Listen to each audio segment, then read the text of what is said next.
Let's take it to Parliament and look at issues to do with the school feeding program, because some members of Parliament are unhappy with the irregular funding of that policy. One of the challenges has to do with irregular funding.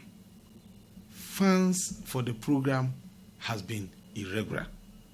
As we speak, we are in the third term, and my checks from the grounds indicate that the school feeding secretariat has only paid for the first term. So second term, even though some caterers offered their services, they have not been paid, and they are in the third term. And so because of lack of funds, what is happening is that in most of the schools, if the caterer does not have the capacity to fund the program, then they will not provide the food at all. In some of the schools too, because of the inability to raise funds for it, you don't even see the caterers.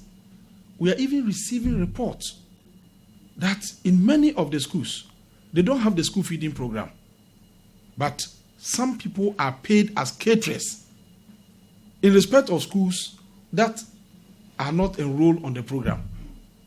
So the cost has become too huge. Meanwhile, nothing properly is being delivered to the people down there. Because of inefficiency in the monitoring process, again, irregular funding, the program is almost collapsing. The quality as well as the quantity of the food that is supplied has been compromised. Now, if you visit any of the schools and you look at the quality of food that is served to our children, you'll be more than worried. If you should look at the quantity, you'll be angry, because resources are not being provided and the caterer is being taxed to look for funding for the program on his own.